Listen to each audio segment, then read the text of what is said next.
এই light house পাহারা দিতে আপনাকে বছরে প্রায় 15 কোটি টাকা দেয়া হবে। চাকরিটা পেতে খুব ইচ্ছা করছে? আরো অফুরন্ত সুযোগ সুবিধা আছে, যেমন এখানে থাকবে না কোনো বস, আপনি সম্পূর্ণ একা। নিজের ইচ্ছা মতো ঘুমাতে পারবেন, মাছ ধরতে পারবেন, যা মন চায় তাই করতে পারবেন। আপনার কাজ থাকবে শুধুমাত্র দেখা যে এই লাইট হাউসের বাতিটা ঠিকঠাক ভাবে জ্বলছে কিনা, কখনো বন্ধ হয়ে গেলে আবার অন করে দিবেন। ব্যাস এতটুকুই, আপনাকে আর কিছুই করতে হবে না। সারাদিন শুধু পায়ের উপরে পা তুলে ঘুমিয়ে থাকবেন। কিন্তু মজার ব্যাপার হলো, এত সুযোগ সুবিধা থাকার পরেও এটা পৃথিবীর মধ্যে সবচাইতে ভয়ঙ্করতম একটা কাজ। কারণ এই লাইট হাউস ঠিক একদম সমুদ্রের মাঝে স্থাপন করা হয়। এখানে থাকা অবস্থায় আপনি কারো সাথেই যোগাযোগ করতে পারবেন না। একাকিত্ব আপনাকে সব সময় ঘিরে থাকবে। আরো ভয়ঙ্কর ব্যাপার হলো, প্রায় সময়ই এখানে বেশ বড় বড় ঝড় হয়। সেই সব ঝড়ের তাণ্ডব এতটাই ভয়ঙ্কর হয় যে মাঝে মধ্যে সমুদ্রের পানি এসে টাওয়ারের উপরে উপচে পড়ে। এমনকি এই কাজে মৃত্যু পর্যন্ত হতে পারে। আরো কি কি মহাবিপদ এখানে ওত পেতে থাকে তা একটু পরেই জানতে পারবেন। এখন হয়তো এসব দেখে আপনার মাথায় প্রশ্ন আসতে পারে যে এই লাইট হাউস সমুদ্রের মাঝেই কেন তৈরি করা হয়েছে, এর কাজই বা কি, আর কেনই বা এই লাইট হাউসের উপরে সবসময় নজর রাখতে হয়, কেন এর লাইট কখনো বন্ধ করা যায় না। রহস্যময় এই লাইট হাউসের আদ্যপান্ত জানতে হলে আমাদেরকে কয়েক বছর পেছনে ফিরে যেতে হবে। তখন যাতায়াতের জন্য না ছিল কোনো গাড়ি, আর না ছিল অন্য কোনো যানবাহন বা আকাশপথ। তাই বিশাল লম্বা পথ পাড়ি দেওয়ার জন্য একমাত্র উপায় ছিল পানিপথ। সেই সময় ক্যাম্পেট মারিয়াস নামের একজন অসাধারণ নাবিক ছিলেন। তিনি অনেক প্রতিকূল অবস্থাতেও সমুদ্র পাড়ি দিতে পারার জন্য বেশ বিখ্যাত ছিলেন। তো একবার তিনি সমুদ্রের মাঝেই ঘুটঘুটে অন্ধকার একটা জায়গা পাড়ি দিচ্ছিলেন। ঠিক তখনই সমুদ্রের নিচে থাকা কিছু পাথরের সাথে জাহাজের ধাক্কা লাগে। সেই সময় জাহাজগুলো তৈরি করা হতো কাঠ দিয়ে, যার কারণে জাহাজের নিচে খুব সহজেই ফাটল ধরে যায়, আর পানি ঢুকে বেশ ক্ষয়ক্ষতিরও শিকার হয় জাহাজটা। এই দুর্ঘটনার পর ক্যাপ্টেন মার্শিয়াস এর সমাধান খুঁজতে থাকেন। তিনি এমন কিছু তৈরি করতে চাচ্ছিলেন যে এই ধরনের সমস্যা থেকে বাঁচানোর জন্য আগে থেকেই জাহাজের নাবিকদেরকে সাবধান করতে পারবে। কিন্তু এখানে মহা দুশ্চিন্তার কারণ হয়ে দাঁড়ায় প্রশান্ত মহাসাগরের বিশালতা। কারণ প্রশান্ত মহাসাগর এতটাই বড় আর বিশাল যে যদি 7টা মহাদেশের সমস্ত ভূমি একত্রও করা হয়, তবুও প্রশান্ত মহাসাগরের আয়তনই বেশি থাকবে। হাজার হাজার বছর আগে যখন নাবিকেরা এই বিশাল সমুদ্র পাড়ি দিয়ে যাতায়াত করত, তখন তাদের সমুদ্রের নিচে থাকা কোনো কিছু সম্পর্কেই কোনো ধারণা থাকতো না। এমনকি তাদের সামনে থাকা রাস্তা সম্পর্কেও তাদের কোনো আইডিয়া ছিল না। সেই সময়ে পথ নির্দেশের জন্য কোনো রকম প্রযুক্তি তো ছিলই না, যেটা তাদেরকে রাস্তা চিনতে সাহায্য করতে পারত। মূলত সেই সময় নাবিকদের সমুদ্র পাড়ি দেওয়ার জন্য সূর্যের দিকে কিংবা চাঁদ তারার উপরেই নির্ভর করে চলতে হতো। আর এই দিক নির্দেশনার সমস্যার জন্য চলতি পথে বাড়তি আরো দু একটা উটকো ঝামেলা এসে জড়ো হতো, যেমনটা ক্যাপ্টেন এলিসের সাথে হয়েছিল। একবার ক্যাপ্টেন এলিস তার নাবিকদের সাথে প্রশান্ত মহাসাগর পাড়ি দিচ্ছিলেন। তো একদিন রাতে হঠাৎ করে ঝড় শুরু হয়। পুরো আকাশ ঢেকে যায় কালো মেঘে। আকাশের সব তারাও মেঘের নিচে ঢাকা পড়ে যায়, যার কারণে প্রচন্ড ঝড়ের মধ্যে তারা রাস্তা হারিয়ে ফেলে। যখন সকাল হয় তারা দেখতে পায় বিশাল সমুদ্রের মাঝে তারা হারিয়ে গেছে। তাদের কাছে তখন খাওয়ার জন্য কিছুই ছিল না, না ছিল পানি, না ছিল কোনো খাবার। ক্ষুধা আর তৃষ্ণায় নাবিকদের অবস্থা বেশ খারাপ হয়ে যায়। তারা সমুদ্রের বিশাল পানির মধ্যে থেকেও পানির অভাবে তৃষ্ণায় কাতর হয়ে গিয়েছিল। এমনকি অনেক নাবিক মারাও গিয়েছিল। এরপর অনেক কষ্টে ক্যাপ্টেন তীরের দেখা পায়।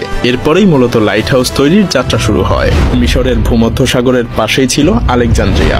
সেই সময়ে সেখানকার শাসক ছিলেন টলেমি দ্য সেকেন্ড ফিলাডেলফিয়া। কিন্তু এই রাজ্যের জন্য সেই সময় সবচাইতে বড় সমস্যা ছিল তাদের অবস্থান বা লোকেশন। আপনি যদি এই ছবিটা একটু ভালো করে লক্ষ্য করেন তাহলেই বুঝতে পারবেন এই শহরের মধ্যে প্রবেশের জন্য এই জায়গাটা দিয়েই যাতায়াত করতে হতো।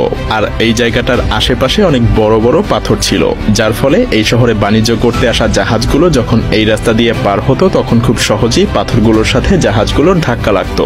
আর এর ফলে কখনো কখনো এসব জাহাজগুলো ডুবে যেত কিংবা বড় ধরনের কোনো ক্ষয়ক্ষতির সম্মুখীন হতো। তাই দিন দিন এই রাজ্যে বাণিজ্যিক জাহাজ কমে যাওয়ার কারণে অর্থনৈতিক দিক দিয়ে বেশ পিছিয়ে পড়তে থাকে। টলেমি তখন তার রাজ্যকে রক্ষা করার জন্য সেই সময়ের সবচাইতে বিখ্যাত আর্কিটেক্ট সস্ট্রাসাস অফ সিনিডাসের কাছে ছুটে যান। তার কাছে এই সমস্যা থেকে মুক্তির জন্য প্রার্থনা করেন। দুইজন মিলে তখন একটা আইডিয়া বের করেন। পানির উপরে তারা এমন এক দুর্গ গড়ে তুলবেন যার উপরে থাকা আলোক রশ্মি সমুদ্রে থাকা জাহাজগুলোকে গাইড করবে। সেই সাথে এটা পানির নিচে থাকা পাথরের ব্যাপারেও আগে থেকেই সাবধান করতে থাকবে।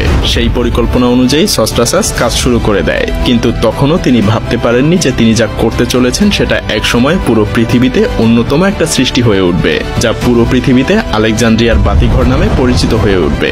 আলেকজান্দ্রিয়ার সেই বাতিঘরের উচ্চতা ছিল 384 ফুট। এটা পুরোটাই বানানো হয়েছিল সাদা মার্বেল পাথর দিয়ে। এই লাইট হাউসের মাথার উপরে সেই সময় প্রতিনিয়ত আগুন জ্বলতে থাকতো, যার জন্য সব সময় এখানে তেল আর কাঠের যোগান দিতে হতো।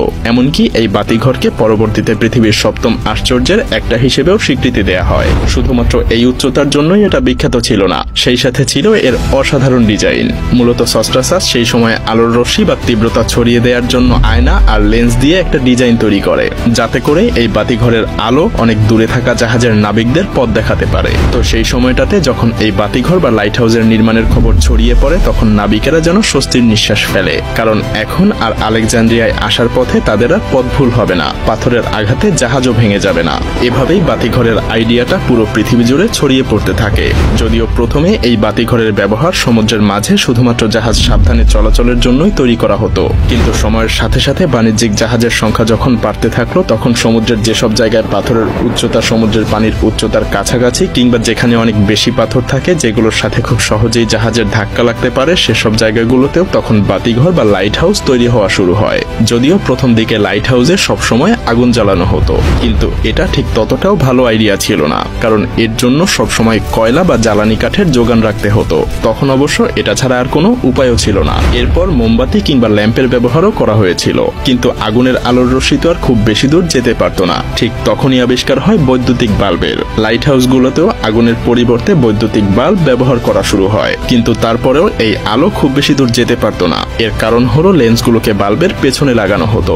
তখন সেই সময়ের বিজ্ঞানীরা আবিষ্কার করেন যদি লেন্সকে সামনে বসানো হয় তাহলে আলো আরো বেশি দূর পর্যন্ত পৌঁছাতে পারবে, কিন্তু সেই লেন্সগুলোতেও বেশ সমস্যা ছিল, কারণ তখনকার লেন্সগুলো ছিল খুবই মোটা। আর ঠিক তখনই ফ্রান্সের একজন বিজ্ঞানী ফ্রেসনেল তার বিশেষ এক ধরনের লেন্স আবিষ্কার করেন। তার বানানো এই বিশেষ লেন্সের মধ্যে দিয়ে আসা সমস্ত আলো সরাসরি গিয়ে একটা পয়েন্টে মিলিত হতো, যার ফলে আলো খুব সহজেই নির্দিষ্ট একটা পয়েন্টে অনেক দূর পর্যন্ত পাঠানো যেত। বর্তমান সময়ে প্রায় সব লাইট হাউসেই ফ্রেসনেলের সেই লেন্স ব্যবহার করা হয়।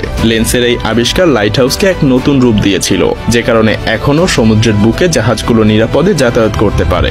কি লাইট হাউসের ভয়ঙ্কর এই দিকগুলো জানার পরে আপনার বুকের ধুকধুকানি আরো বেড়ে গিয়েছে? হ্যাঁ, আর এজন্যই কোনো স্বাভাবিক মানুষকে এত পারিশ্রমিক দেওয়ার পরেও নির্জন এই লাইট হাউসে থাকতে চায় না, কারণ কেউ কখনোই নিজেকে এই ভয়ঙ্কর এবং নির্জনতার মাঝে হারাতে চায় না।